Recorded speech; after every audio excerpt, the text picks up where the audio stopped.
Tac, le radia démonté. Là je l'ai nettoyé avec Whey Spirit, acétone, ça sera pour après. Donc là je l'ai nettoyé en gros, j'ai dégrossi Whey Spirit et tout. Les ailettes je vais les remettre après. Donc les ailettes, petit tournevis plat, et vous essayez de ne pas les casser, de les redresser pas mal. Donc là le mien en fait, donc là on voit que j'avais déjà fait une réparation, j'en ai fait une là et une en dessous ici. Enfin, le radiateur est à l'envers, parce que normalement il est comme ça, mais donc là on voit que j'avais déjà fait une réparation, ça tient super bien. Franchement ça fait au moins un an que c'est comme ça bouge pas, ça résiste à la chaleur et tout. Là, je vous ferai voir la pâte après. Donc là, ici, il y a la première pâte, la deuxième pâte. Moi, la deuxième pâte, bon, on voit pas avec la qualité du téléphone, mais c'est fissuré pile à l'angle de la petite pâte. Ça se fissure ici, parce que sur Derby, ça vibre. Ça vibre et il y a beau avoir des caoutchoucs et tout, ça vibre et ça se plie de temps en temps. Donc moi, du coup, celui-là, il s'est un petit peu fissuré ici, donc du coup ça, en montant en pression, ça se sointait légèrement. Faut pas attendre, hein. Dès qu'on voit que ça pisse un peu, faut direct réparer, parce qu'après voilà, ça peut causer une surchauffe et tout. Donc c'est pas top. Donc là voilà. Donc, la petite Dremel qui va bien avec l'embout pointu ici, bon, on voit rien. Bref, c'est un embout hyper fin. On vient ici faire le tour en plein dans l'angle pour un peu dégager et poncer le bord pour que la pâte elle vienne bien se colmater et reboucher la fissure. Faut pas trop y aller brusque, hein. Faut y aller vraiment doucement parce que c'est de l'alu tout fin. La preuve, ça pète. Donc voilà. Donc là, la prochaine étape, la première étape c'est Dremel. Enfin, non, la première étape c'est nettoyage du radia. Deuxième, Dremel légèrement au bord. Et après la troisième étape, ça sera de poncer avec un grain très fin. Moi je prends du 800. On vient poncer autour, large, parce que la pâte là on va bien l'élargir. Tout autour ici, large, partout. Et aussi sur la pâte ici, hein. Là il y a mon doigt, voilà. On ponce même la pâte. Et avec le papier on le plie et puis on reponce aussi dans l'angle ici. Et après on souffle, on enlève toute la limaille partout et tout, parce que ça fait un petit peu de limaille. On souffle tout, tac. Après on prend l'acétone, petit chiffon bien sec, bien propre, pas graissé ni rien. Avec l'acétone ça va tout dégraisser, tout enlever la merde, tout enlever les petites impuretés.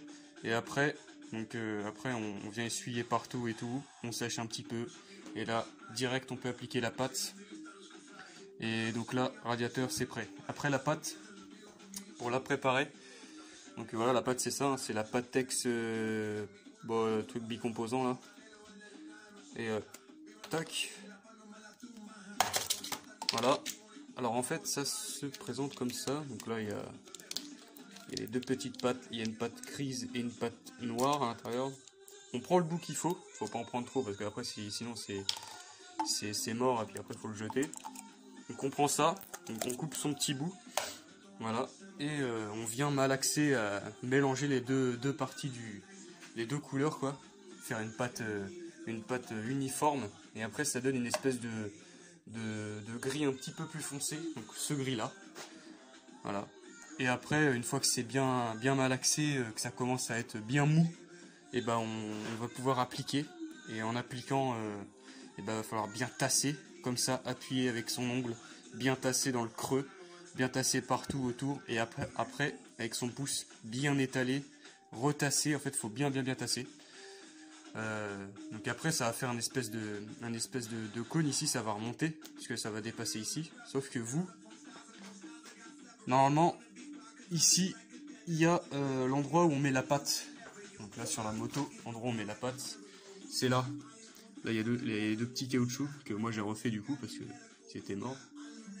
Il y a la première pâte et la deuxième pâte. Ça, c'est celle que j'ai déjà réparée. D'ailleurs, elle est dégueulasse. Donc, Voilà, et bah ici, il faut laisser une espèce de petite marge pour pas parce que sinon vous allez jamais pouvoir enfoncer votre radiateur dans les deux petits trous, puisque votre pâte elle va remonter ici. Donc voilà, il faudra faire un espèce de renfoncement ici pour que pour que la tige elle rentre bien dans les petits trous, et puis voilà.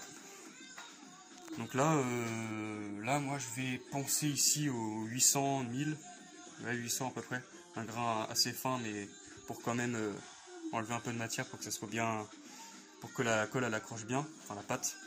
Et voilà, je vous reprends après quand la pâte est bien écrasée, bien mise et tout.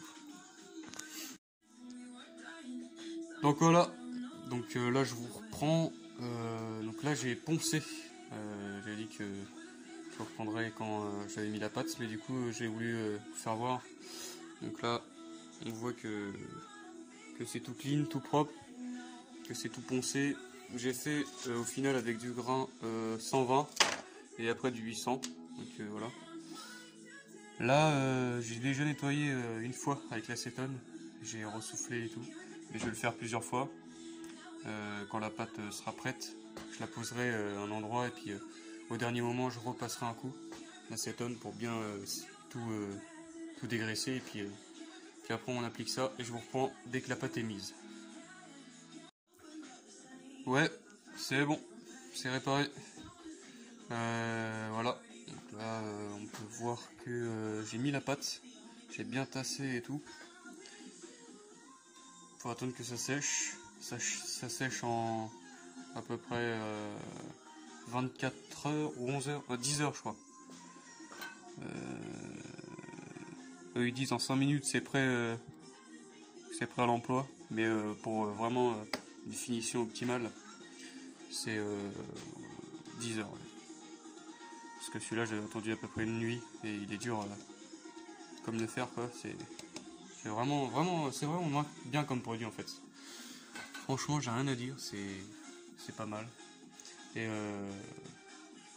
vous dites pourquoi tu prendrais pas un radiateur neuf, et bah tout simplement parce que si c'est pour que ça refasse pareil, ça sert à rien. Alors que là je sais que moi au moins je l'ai renforcé, je l'ai réparé. Certes c'est pas très esthétique. À la limite après on peut limite faire un petit coup de rémel pour que les bords ils dépassent pas. Mais en tout cas là c'est résistant. Enfin là il n'y a aucun problème. Hein. Celui-là il a jamais rebougé.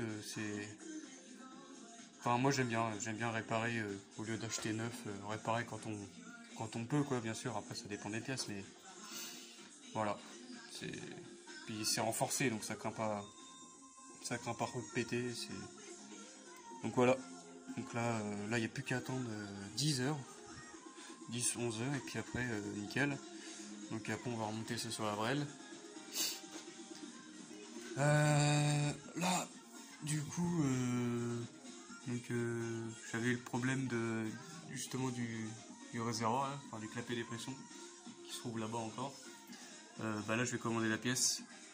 Je vais commander un robinet là, et puis on verra bien. J'espère que ça marchera, mais bon. Normalement ça marchera parce que du coup j'ai mis ça avec un tuyau direct et puis aucun souci, donc voilà. Hein. Je vais faire ça. Hein. Donc là après gros nettoyage et puis basta. Il n'y aura plus qu'à remonter les carénages, tout bien nettoyer, carénage, et après il ne restera plus que l'éclairage. Parce que j'ai pas beaucoup de jus qui arrive. Sur mes deux fils, bon là c'est le bordel parce que du coup j'ai pas fini, mais sur les trois fils qui arrivent, j'ai pas beaucoup de jus, je crois que j'ai 0,1 volt ou une connerie comme ça. C'est pas ouf, faut que je regarde ça. Ouais, que je redémonte tout, la selle et tout pour regarder. Le faisceau, je l'avais refait et tout, mais à mon avis je vais devoir le redénuder et refaire. Et puis bah voilà quoi. Voilà. Donc là, il n'y a plus qu'à attendre 10 heures. Quoi. Demain je remonte ça, et puis on regardera. Yep. Alors voilà. On est le lendemain et la pâte elle a séché. Donc voilà, hein, c'est hyper dur, on peut y aller, hein, ça craint rien. Donc là, je remonte ça sur la brêle et je vous reprends après. Bon bah voilà, le radiateur est remonté, j'ai mis les durites. J'ai mis la durite en bas. Là, j'ai rempli par cette grosse durite ici. Donc là, pour la remplir, on la démonte. On a un entonnoir. On verse son liquide de refroidissement. On attend que ça déborde. Et quand c'est débordé, bah, c'est-à-dire que le circuit est rempli en gros. Après, on remet, tac, on met le collier. Là, on démarre. Donc là, elle est froide. Hein. On démarre et puis après, bah, on fait le niveau directement ici. On roule, on attend que ça baisse. On prend un bidon sur soi, puis on s'arrête et on remet un peu, et puis voilà. Bon là je vais démarrer du coup. Hop.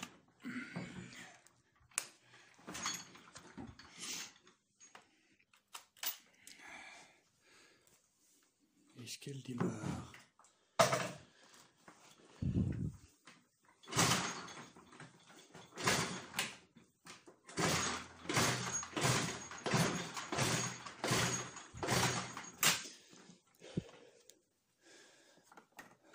Bah non. Ok. Pourquoi tu veux pas démarrer?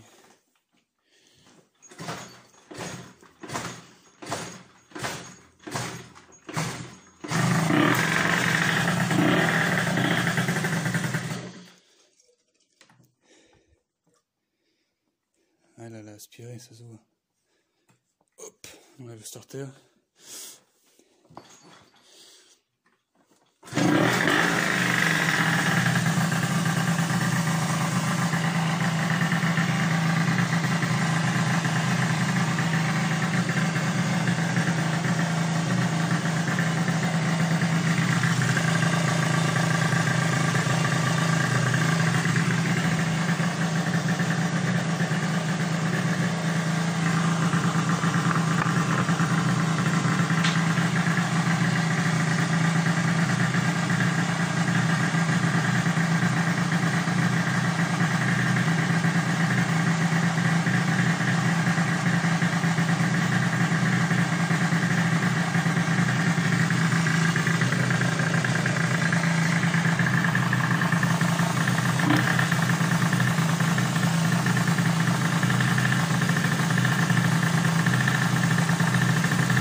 Bon, voilà du coup, je vais laisser comme ça. En plus là j'ai presque plus d'essence, puis il n'est pas réglé encore. Là déjà, le bocal il est rempli, là faut faire un tour. Il faut attendre que le niveau il baisse, après on en remet un peu. Voilà. Voilà du coup, je vais faire un nettoyage. Et puis après j'attends les pièces. Parce que là, du coup je vais mettre un robinet d'essence. Je vais mettre un robinet d'essence, puis je vais regarder si mon bouchon il est pas bouché et tout. Parce que ça se trouve ça fait pas d'appel d'air et c'est coincé. Peut-être pour ça aussi. Mais voilà. Comme ça le radiateur est réparé. C'est nickel. Voilà. Bon bah, si la vidéo vous a plu, bah abonnez-vous et puis mettez un j'aime. Hein. Et à la prochaine.